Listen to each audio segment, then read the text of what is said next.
I never realised that we'd be talking about Robin Hood, 20 years after the fact. And I think one of the reasons is that it's timeless in the sense that, obviously, it's a period piece.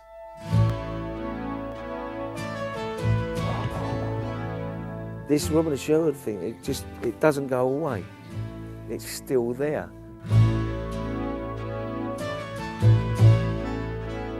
Of all the versions that have appeared since, I mean, nothing has approached it, nothing has touched it.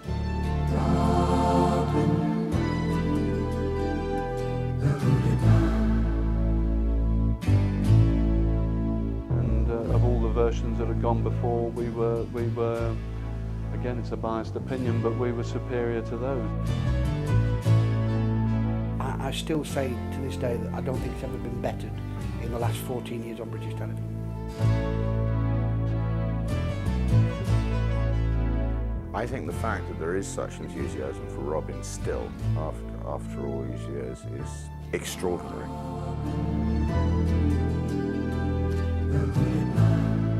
There are lots and lots of memories, and it was all a lovely, romantic time.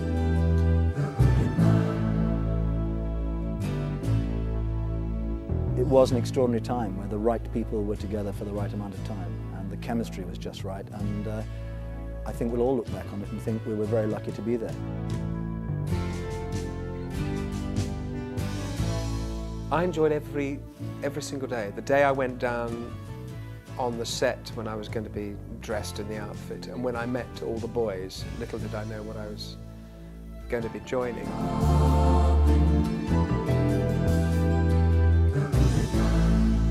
By about the middle of the second series, there began to be a feeling, well, maybe there's something a little bit special about this, but still, I wouldn't have expected people to still be so keen. If you get the look right, you're 80% there. There's a great truth to that. I think originally they decided to dye my hair sort of a gingery colour because my dark hair was a similar colour to Michael's, and they didn't like it being the same colour for some reason. So, hey, I didn't mind. I got to be a blonde bombshell for 3 years. For the first series, because I'd just finished filming Mort Darther, I played Mordred in Mort Darther for Gillian Lynn. I actually turned up with facial hair in Bristol, and I was expecting to cut it off because I wanted him to be clean-shaven. And Ian said, leave that looks great, let it grow. And it bugged me no end, because filming through the summer, it got very, very itchy. So the second year, because the Sheriff of Nottingham's look had been established, they wanted me to have a beard and moustache again. And I said, look, what we must do if I'm going to have this, we must find a way of cutting the beard off. There must be a scene where the sheriff is shaved by a barber, because I said that would also give us a lot of leeway to actually have quite a good scene where he's threatening the barber all the time that if he cuts his face one little scratch, that he'll chop the barber's head off. So Kip Carpenter loved that idea. So in the second series, I actually didn't grow my own facial hair. It was stick-on, which of course I regretted even more then, because to be in makeup for so long, sticking on the beard first of all and then the moustache on top of the beard was a real pain in the ass. And anyway, eventually we got to the scene, which must have been halfway through the second series, where the barber came in to give the Sheriff of Nottingham his great shave, and we got rid of the beard but kept the moustache. And the moustache was a stick-on moustache till the very, very end of the series. Richard or Paul, never said, we want it to be like this, we want it to be like that. I mean, I'd seen the Richard Green and obviously the Errol Flynns. And I'm a great believer in theft as well. If something works, steal it, take it, But I didn't see anything that would have been necessarily valid for our show. We found some locations, for instance, the Tithe Barn at Bradford-on-Avon, which is a stunning building, which we turned into the Great Hall at Nottingham Castle. In fact, we'd filmed in the Tithe Barn on Dick Turpin and had a major sword fight in the Tithe Barn, remembered it from this previous series and incorporated it into Robin of Sherwood. And a number of the locations, we used a lot of what was on offer in the West Country, where we shot Robin of Sherwood around the Bristol area. And as you say, we went up to Alnwick Castle in Northumberland, which is a stunning setting, an extraordinary setting, right on the sea, as is Bamborough Castle, also in Northumberland. Paul Knight brought a hell of a lot to the show. He brought Calannad, for instance. He understood what I was trying to do, and unlike a lot of producers, he fostered it, encouraged it. He didn't squash it at all. And that's his strength as a producer, that he sees what you're aiming at and he adds to it.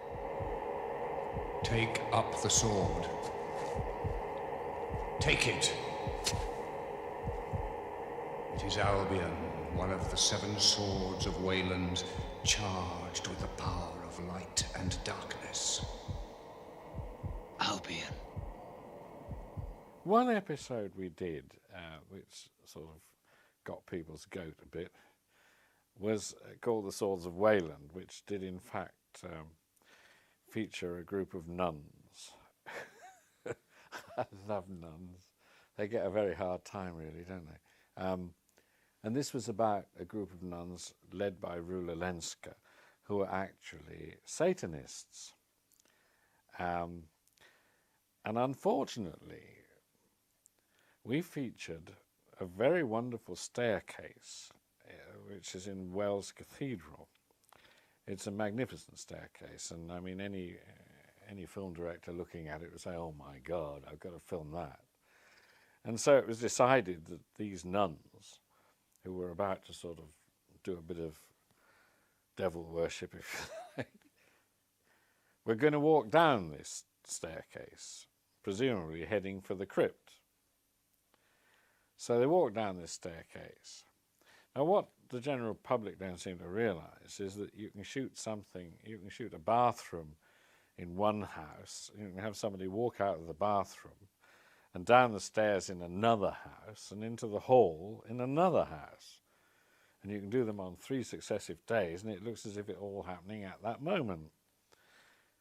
So they walked down the staircase in Wells Cathedral, certainly, but they certainly didn't walk into the crypt of Wells Cathedral.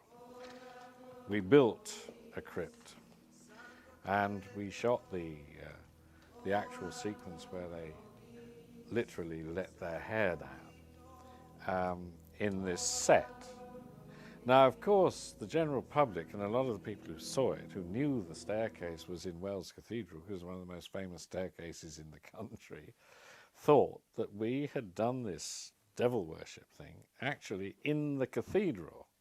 So there was a bit of a set-to about that, a bit hoo-ha, and it's very difficult to explain. I mean, I hope I've just explained it to you, but that's filming, and certainly there was no possibility of desecrating Wells Cathedral, even in fun.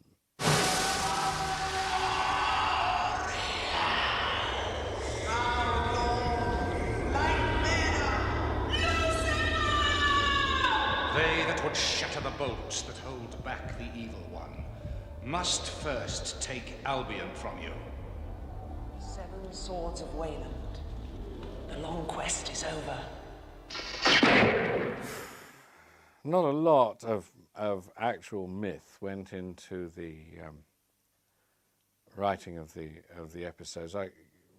Writers prefer to create their own myth. I mean, the Swords of Wayland, for instance, which people have told me subsequently, "Oh yes, I knew that old story about the 7 swords of Wayland." I thought, well, that's bloody funny because I invented it. Surgat, diabolos, surgat, surgat, agla, agla, agla. I thought Richard Carpenter achieved a very good balance in the sword and sorcery mystical element with Herne the Hunter, and I thought he handled that very well. And it just gave it the difference. It gave our Robin the difference between previous Robins, I felt. And also the young audience enjoyed that sword and sorcery element very much. Why have you come? To break faith with you! You cannot. You were chosen. Then choose another. There is no other. Herne the Hunter, which is an old myth. This idea of the sort of forest god, the male god, if you like, the male principle. and that certainly existed before I thought him up. Your arrows must be ready. The target is too far. My aim is lost. Then aim again. For what purpose? To what end? There is no end and no beginning. It is enough to aim. To begin with, initially, I thought we're going to have a bit of a problem here because I am a monk, I am very religious, I believe in God, and here we have an ethereal, mystical, wood goblin come spiritual leader, if you like. And a lot of people have asked me about this. Now, I actually, in my own mind, I decided that Tuck would have approached it so that even though Herne the Hunter was a mystical pagan, if this is what Robin believed in and Robin was happy with that, and the people were happy with that, and it gave them courage against the Norman soldiers, then that was a good thing. May Herne the Hunter, Lord of the Trees, protect us. Herne protect us! Here was this guy with a stag's head on, virtually, trying to act through what looked like a hat stand. It gave him a very strange and mysterious look, and of course it made it possible not to have to use the actor unless he was speaking, said he cynically. So you wouldn't have to pay the actor, you could get anybody to put this thing on and just stand there, which I suspect was half the reason for the costume. But it was a shame, because I'd seen it as a man wearing horns, which is the traditional Herne image, or at least the skull on top of his head of a stag with antlers, so that we could have the actor, John Abernethy, playing Herne, acting Herne. So in order to get round this, I had him take the damn thing off occasionally, so that we could see him without it. I am Herne the Hunter, and you are a leaf driven by the wind. Herne is a spirit. And you? I am a man. The character, who is a sort of semi-supernatural Merlin, that I created as a sort of mentor, guide, and speaker in riddles, was a character that was conceived by a lot of these this very reactionary element as being Robin worshipping a horned god in the forest, you see. And I got a lot of stick. I went up to take part in a sort of debate about it, and they had Teddy Taylor and Mary Whitehouse, who is the guardian of people's morals, or was at that time. I don't even know if poor Mary's still alive, but anyhow, she had set herself up as the guardian of people's morals, and she was on. Now, I knew how clever she was, because she'd done a hell of a lot of this, and I thought, well, I got to trick this woman somehow, because I got to make her look silly, because otherwise she's going to make me look silly because she's clever at it, you see. So we start off this thing about Robin of Sherwood being, you know, all this devil worship and everything, and unsuitable for children and what have you. And I said, well, Mary, you see, I find it very difficult to express myself because I'm a professional writer, and you're a professional what? And she said, I'm not a professional anything, you see. And I said, good, then I'm dealing with an amateur. And I got a laugh, and I was on to a winning wicket then. Kip is a very talented man, and he was a really good actor as well. I still watch films now on the telly, you know, you get these old English war films on, and there's Kip, you know, with a Bren gun. You're Jews. We are. What are you? Lucky, I reckon. And all this about robbing from the rich and giving to the poor, well, to me, it was like, I'm not so sure about it. I think Scarlett would actually go out on his own sometime. This is, you know, a very selfish way of looking at it. And, you know, mug someone in the... They're muggers, basically. You know, they're medieval muggers. Whatever way you look at it. Would go out into the forest and find someone who's going through who had a nice few quid and mug them and maybe take some back and say, that's for you and the merry men, but I'm going to have this so I can go out and have a drink. What else you got? Nothing you would want. I'll be the judge of that. Please. Now, you've taken our money. Please let us go. No, please. That is a sacred book. I beg you, don't. I want your book. There is the fact that they were also fighting for their country and for England, you know. Not that. But they're still rob Englishmen. Take this. I knew about Ray because of Scum, the picture he did where he just blew everyone away.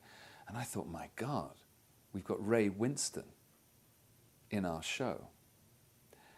Because Ray was always, for me,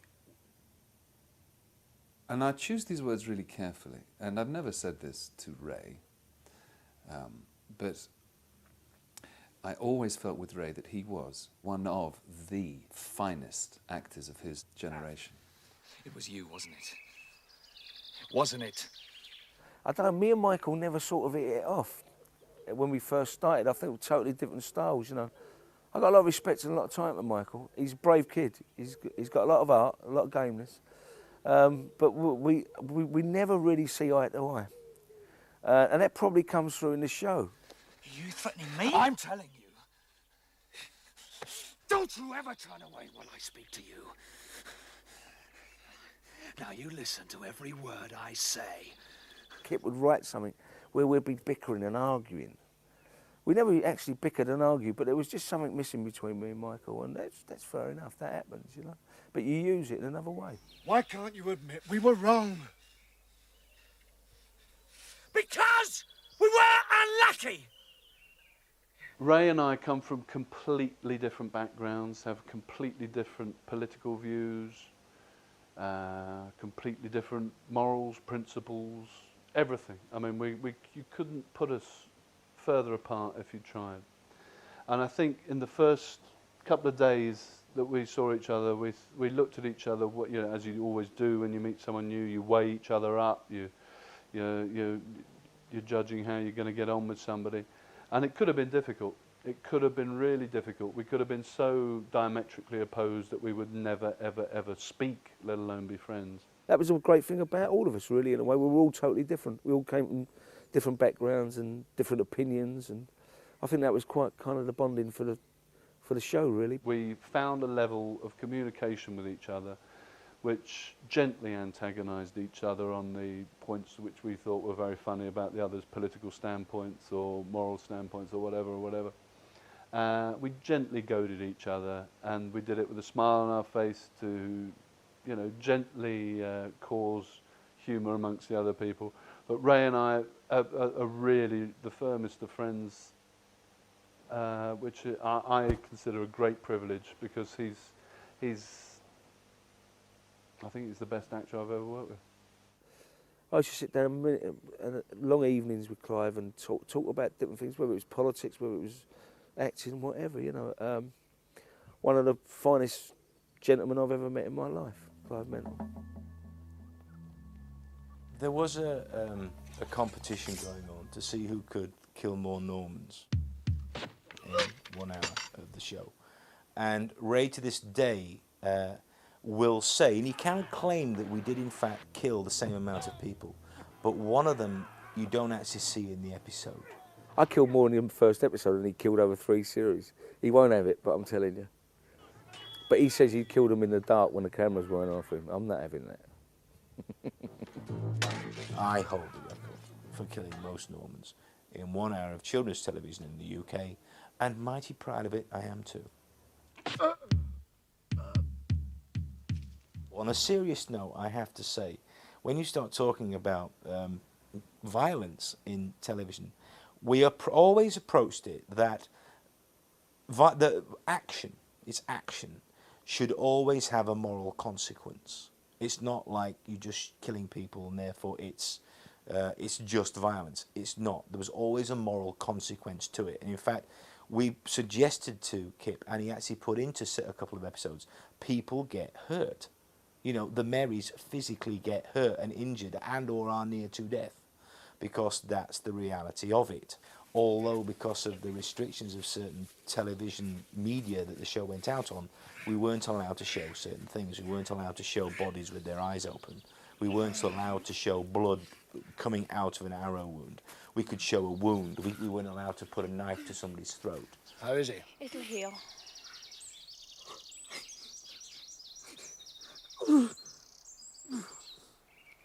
Marion.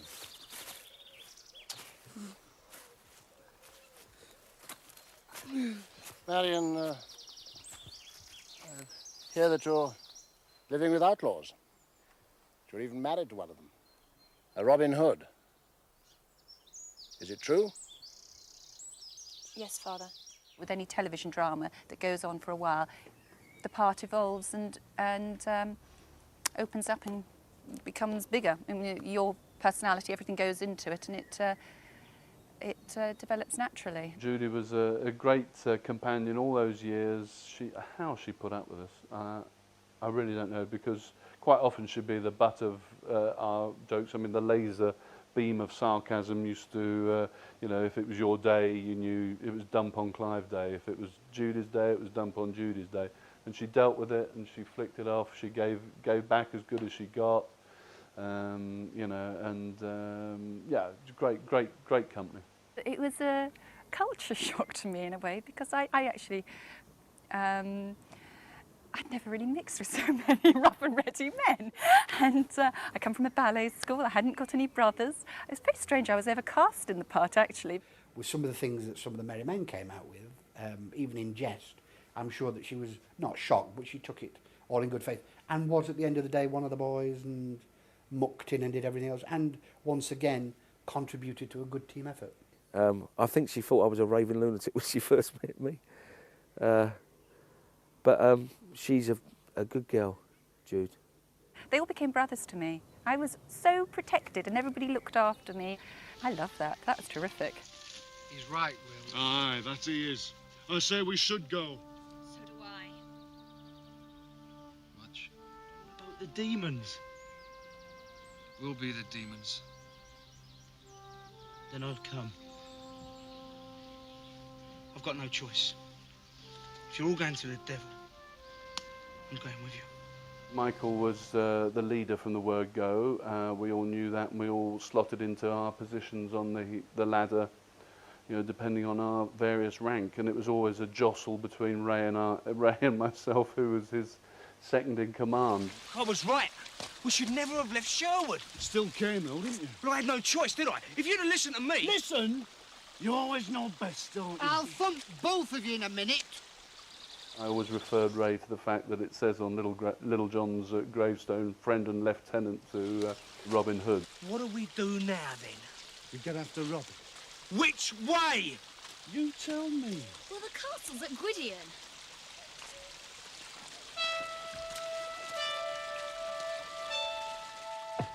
Historically, I won out. Whether actually I ever did on screen is a debatable point, but Ray and I would still argue about it to this day if we had the chance.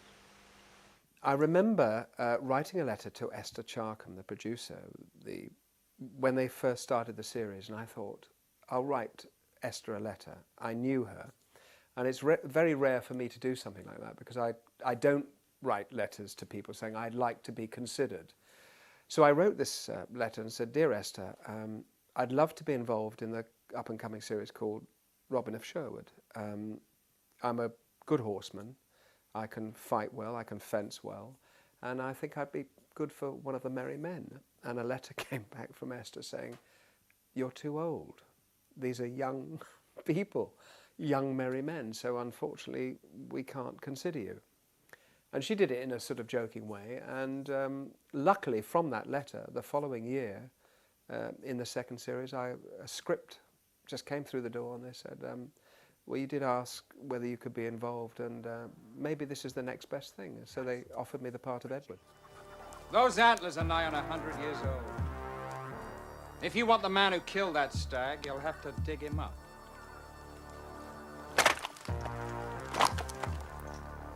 you call this law? The only law. It's quite funny when they said he was the village elder. And I thought, yes, it's the age thing again. Very wise, quite religious in some ways. But a protector. He was very much in with Herne the Hunter and helped Robin and all the merry men. As you see in most of the episodes, I used to be beaten up in Wickham Village. And he was always, he's a very nice, gentle sort of person. My lord, bring us food. All you want, my lord. Apart from venison.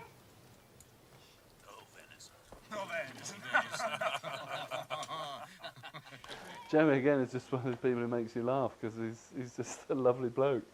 He was just so thrilled to be involved with the series. His son, Robbie, was extraordinary. And I do remember a sequence now where his son was in a scene where the sheriff was threatening him, and he was remarkable. I think he must have been no more than 11 at the time. I'm sure you love your father very much. And you don't want anything bad to happen to him, do you? That's right. And he frightened me so much, which was great, which was very easy. He did. Amy came onto the bus. Do you remember before we'd even started filming, and he delivered the line, which was, "Nice little boy, isn't he?" And I shook. I'm letting you live. And he can live too, providing that you do exactly as I say. Nice little boy, isn't he? He's done you no harm. He's your son and he lives in Wickham. His reactions were quite incredible. I mean, he could have been a wonderful actor if he wanted to be. I don't know if he's taken up acting or not, but Jeremy's son was a total delight.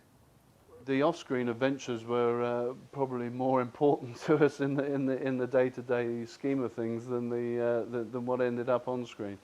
I think in the first series was 6 hours, and there were 3 hours of outtakes, which, you know, and film is not cheap.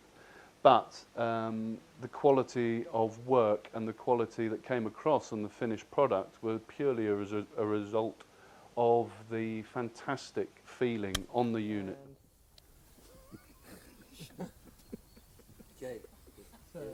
Pronto. That came as a surprise to me, I'm sorry. It's a very good joke. Right. Here we go. The outtake reels are exceptional, and they really are exceptional, and I think Paul Knight would say most of his budget went on the outtakes. This arrow down a lens incident happened at Rickmansworth at Stevie Dent's farm, where they train all the horses. And they set this target up about 150 yards away. Maybe a little bit more, maybe a little bit less. And Mark was standing next to me. And they set a camera up next to the target, which was kind of stupid, really. But, I mean, they'd done it. It was for the HTV News. Ray, of course, looked at me and said, come on, let's take the camera out. Let's see, we'll have a bet, right? See if we get close to the camera. So we all kind of went, OK, go on, let's see how close we can get. And we all aimed at the camera. Well, then we kind of realised that a camera is like a £500,000 expense, so perhaps shooting at the camera wasn't a good idea. And when they said action, shoot, we all bottled, basically. We all lost our nerve and shot at the target, except Ray, who put an arrow straight down the camera lens. And I remember seeing this arrow go all over the place. I mean, they weren't great arrows. And it went straight down the lens. And I remember seeing it on HTV News, they showed it. And all you could see, once the arrow hit it, I remember looking at Mark, who was standing next to me and saying, "What have you done?" And putting it on him. Yeah, it was kind of a stupid thing to do. If the insurance people are watching this, what to do with me? The cast, who were very young at the time, had an enormous amount of fun making the series. They were away from home, they were living in Bristol, and enjoyed making the series. There was a great camaraderie between the merry men, who operated as a team, and they had a lot of fun, and it came out in the outtakes, and it came out in the joy of making the series.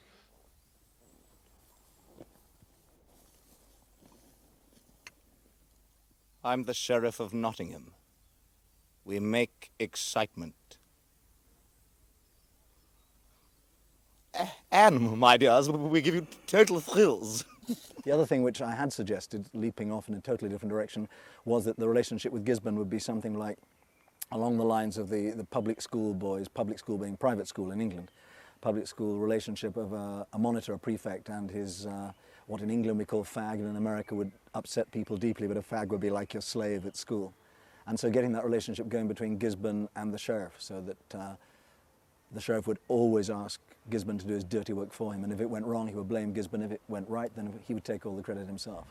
I did what I could to develop something a little more than just the bad guy, to try and make him a little more interesting than that. There were certain constraints in the script, of course, because by the end of each episode, Gisborne's got to get it, and Robin's got to be way. So there was a sort of inevitability about the thing. But I tried wherever possible to sort of garner a little sympathy for this poor misunderstood man. There was nothing I could do. I was only obeying orders. Oh, but you didn't obey orders, did you? You decided who would live and who would die. You decided. I saved you, I saved your family, don't you understand? Oh, yes, I understand. It's you that doesn't. Listen to me. No, you listen to me. Everything about you disgusts me. Your cruelty and your arrogance, your ignorance and your conceit. How could you think that I could marry you? I suppose I was quite well prepared for, I don't know what you really call it. It's notoriety, I suppose. That's the only thing I can think of, is the word that springs to mind. It's not fame. People only know you from your television character.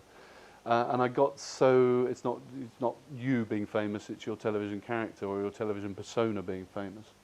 So, and I got such an insight into that from actually watching what happened, the general public's reaction to Michael and Jason. I can remember saying, Mark and I shared a house with Mike in the second year, and before the show had even aired, we said to him, you know, I wonder what the public's reaction is going to be. You know, this time next week, the first episode will have gone out. You know, you'll walk down the street, people don't know who on earth you are now. I mean, you're a good-looking guy, but this time next week, you will be Robin Hood.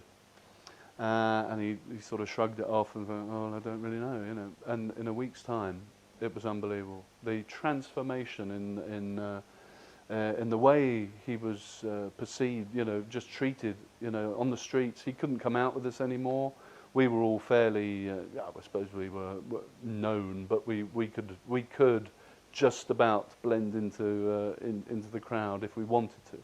Whereas Michael was, you know, completely out there by himself. In fact, he did come out with us once that year. We went to a nightclub in Bristol, and a woman ran up to him, jumped up at him, clung on round his arms, with her arms around his neck and her legs around his waist, and wouldn't let go. And it took Mark and I, we had to prise her off him. It was just quite unbelievable. And he never came out again. He never set foot outside the house for the rest of the year. So badly did it affect him.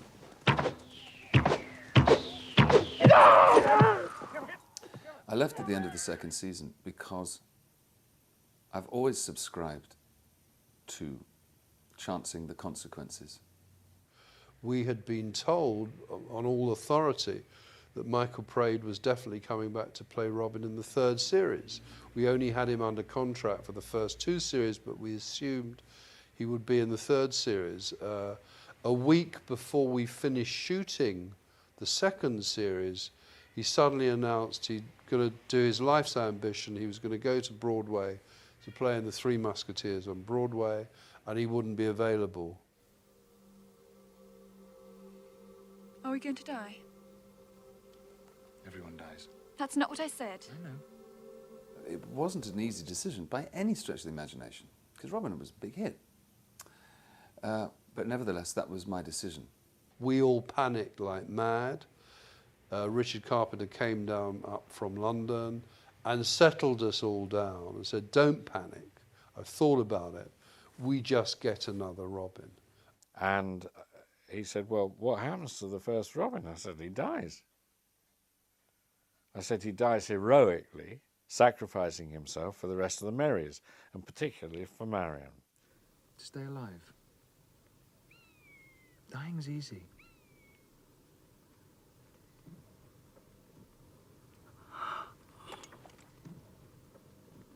When Robin Hood, the first Robin Hood, Robin of Locksley, was killed, obviously this was a big maturing of Marion.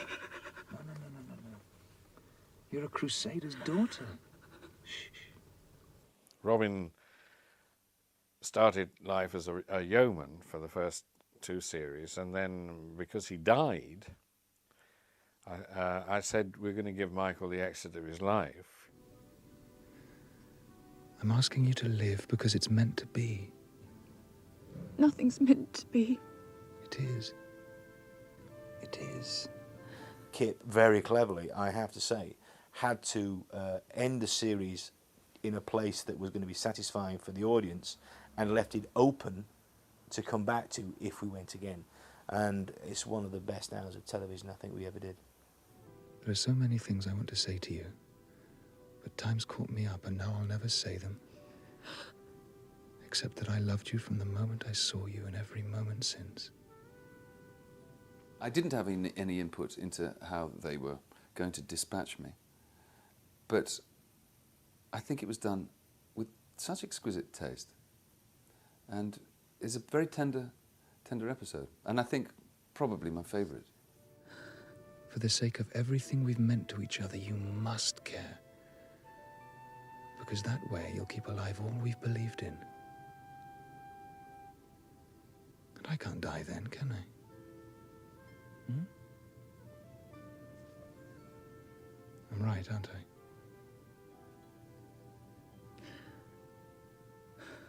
That probably of all the episodes was seriously the most emotionally charged because we'd all got to know each other very well by then. It was a brilliant script and it was shot, I think, almost faultlessly by Robert Young. And it was, I just remember how emotional we all were and how important it was to get that right. And how sad it was because we knew it was Michael's last appearance.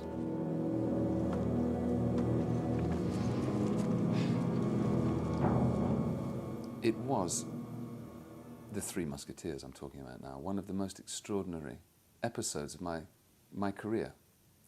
And the fact that it didn't work, or rather, the fact that it bombed, is only relevant up to a point. Now, having said that, when you get eviscerated in the press, it can do some strange and nasty things to your confidence. I mean, the reviews for that show were, it has to be said, hilarious, but not for me.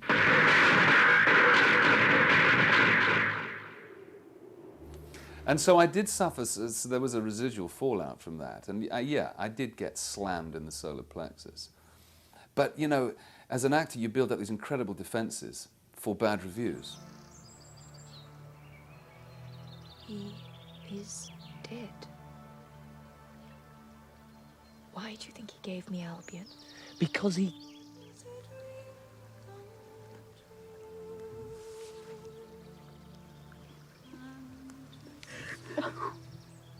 Promise. Her life was never going to be the same, so obviously that would affect the way I played her and consequently how she viewed when she met the new Robert of Huntingdon. As far as I was concerned, the sheriff had definitely killed Robin Hood. That was his great achievement at the end of that second series, you know, and he was the only sheriff of Nottingham to have ever killed Robin, and that was fantastic. And for him then to rise again like the Phoenix was unbearable. And just as I'd begun to believe it was all over, how stupid of me. It's not over. It'll never be over. I'm terribly proud of it, and fond of it, and had the most wonderful time making it, and forged and fashioned some pretty good friendships along the way. And I think from time to time, we hit the nail on the head. You know, we really did.